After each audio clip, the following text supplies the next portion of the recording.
Digital লোকসভায় তার গায়ে কাগজ এবং চাদর ছুঁড়ে মেরেছিলেন। এই মুখ্যমন্ত্রী আজকে এখান থেকে লাইভ করবেন আমরা জানি, কারণ এই বিধানসভা হাউস বিলংস টু অপোজিশন নেই।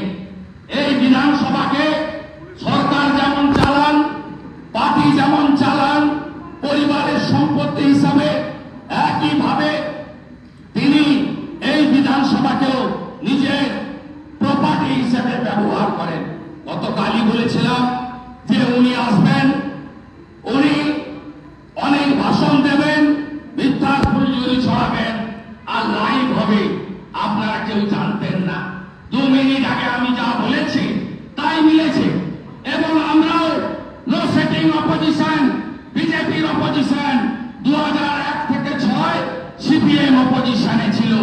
এলওপিকে একদিনের জন্য সাসপেন্ড করেনি। 2006 থেকে 11 কংগ্রেস ছিল, কংগ্রেসকে তারা বাধা দেয়নি। 2011-16 থেকে 21 কংগ্রেস ছিল, 11 থেকে 16 সিপিএম ছিল, বাধা দেয়নি। কিন্তু বিজেপিকে প্রতি পদে পদে বাধা দেওয়া হয়। আমাদের মুখ্যমন্ত্রী যিনি 14 বছর ধরে পুলিশ মন্ত্রী, স্বাস্থ্যমন্ত্রী, আজকে একটাও পুলিশ বাজেট হয় না, ডিপার্টমেন্টাল বাজেট। আগে বৃহস্পতিবার ছিল স্বরাষ্ট্র দপ্তরের প্রশ্ন উত্তর, কলিং অ্যাটেনশন মেনশন, পরে উনি চেঞ্জ করে সোমবার করেছেন। একটা সোমবারও প্রশ্ন নেওয়া হয় না। এই রাজ্যের আইন শৃঙ্খলা তলানিতে অপরাজিতার বিল ঢাক ঢোল পিটিয়ে এনেছিলেন, আমরা সমর্থন করেছিলাম। আমি সেদিনই বলেছিলাম আপনি ত্রুটিমুক্ত বিল এনেছেন তো পাস করানোর দায়িত্ব আপনার। আমরা সবাই ভোট দিলাম, আপনি পাস করিয়ে আনুন। আপনারা দেখেছেন কার্যকর করতে পারেননি। তার কারণ উনি সংবিধান মানেন না, উনি জুডিশিয়ারি মানেন না, উনি হাউসের বিজনেস রুলস মানেন না, হাউস বিলংস টু অপোজিশন এটা স্বীকার করেন না। পাঠাগারের কমিটি, সামান্য ক্লাব কমিটি, পূজা কমিটি, সব কমিটি, শ্মশান কমিটি, কবরস্থান কমিটি সব ওনার দখলে চায়। গোটা রাজ্যকে উনি একনায়কতন্ত্রতে তিনি নিয়ে যেতে চান। তাই এই মুখ্যমন্ত্রী গোটা বাংলাকে শেষ করে দিয়েছেন। রাজ্যপাল মহোদয়ের ভাষণে যেগুলো আছে আপনারা দেখবেন। বছর ধরে প্রধান বিরোধী দল হিসেবে বাংলার 2,28,00,000 জনগণ যাদেরকে নির্বাচিত করে পাঠিয়েছেন, আমরা বারে বারে আক্রান্ত হয়েছি। আমি এবং আমার অসংখ্য ভারতীয় জনতা পার্টির বিধায়ক কলিগ, তারা আজকে বিধানসভার প্রবেশদ্বারে সিঁড়িতে দাঁড়িয়ে এই বাংলার যিনি সবচেয়ে বড় সর্বনাশ করেছেন, এই বাংলাকে যিনি 7 লক্ষ কোটি টাকা ঋণে পরিণত করেছেন, এই বাংলা থেকে যিনি টাকাকে তাড়িয়েছেন, এই বাংলাতে যিনি তোষণের নামে হিন্দু সমাজকে, হিন্দু ধর্মকে কার্যত এখানে ধ্বংসের মুখে নিয়ে যাচ্ছেন, আমরা অস্তিত্ব রক্ষার সংকটে ভুগছি। এই বাংলার পাহাড় থেকে জনজাতি, জনজাতি থেকে পশ্চিমাঞ্চল কর্মী সমাজ, সুন্দরবনের প্রান্ত দলিত মানুষ, যারা এই সরকারের মুখ্যমন্ত্রী অত্যাচারিণী মমতা বন্দ্যোপাধ্যায়ের দ্বারা আক্রান্ত, আমরাও সমানভাবে আক্রান্ত। বিরোধী দলনেতা সহ একাধিক বিজেপি বিধায়ককে গত এই 3.5 বছরের অধিক সময়, 4 বছরের কাছাকাছি মোট 4 বার বহিষ্কার করা হয়েছে।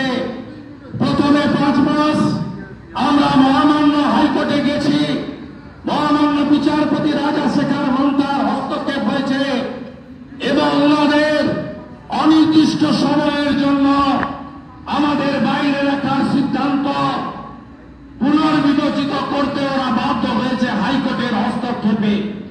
পরবর্তী সময়ে 3-3 বার সরকার 1 মাস করে বহিষ্কার।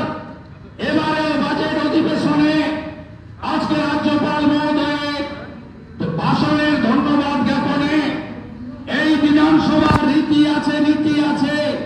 বিরোধী দল নেতা বক্তব্য রাখবেন, এই রাজ্যের মানুষের কথা তুলে ধরবেন, এই রাজ্যে নারী সুরক্ষার কথা তুলে ধরবেন, এই রাজ্যে আরজি করে অভয়ার বিচারের কথা তুলে ধরবেন, এই রাজ্যে নারী সুরক্ষা, শিশু কন্যাদের ধর্ষণ খুনের বিরুদ্ধে বলবেন, এই রাজ্যে 2 কোটির অধিক বেকারদের জন্য বলবেন, এই রাজ্যে একটা শিল্প আসেনি তার জন্য বলবেন, এই রাজ্যে কৃষকের কথা বলবেন, এই রাজ্যে শ্রমিকের কথা বলবেন, এই রাজ্যে নদী ভাঙনের কথা বলবেন, এই রাজ্যে চা বাগানের জমি বেসরকারীকরণের বিরুদ্ধে বলবেন, এই রাজ্যে সরকারি কর্মচারী, পুলিশ কর্মচারী কেন্দ্রীয় হারে দিয়ে 7th পে কমিশনের কথা বলবেন, এই রাজ্যে অবিলম্বে আয়ুষ্মান ভারত, অবিলম্বে প্রধানমন্ত্রী ফসল বীমা যোজনা, এই রাজ্যে বিশ্বকর্মা যোজনা, এই রাজ্যে বেটি পড়াও বেটি বাঁচাও যোজনা, এগুলো তুলে ধরবেন। আর তার রিপ্লাইতে মাননীয় মুখ্যমন্ত্রী বিরোধী দলের তুলে দেওয়া কথাগুলির উত্তর দেবেন। সমস্ত চক্রান্ত নবান্ন থেকে করা হয়েছে।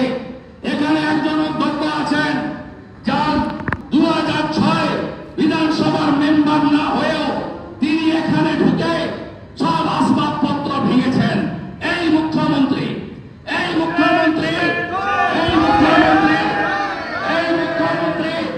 14 আগস্ট 2005 ডেপুটি স্পিকার লোকসভায় তার গায়ে কাগজ এবং চাদর ছুঁড়ে মেরেছিলেন। এই মুখ্যমন্ত্রী আজকে এখান থেকে লাইভ করবেন আমরা জানি, কারণ এই বিধানসভা হাউস বিলংস টু অপোজিশন নেই।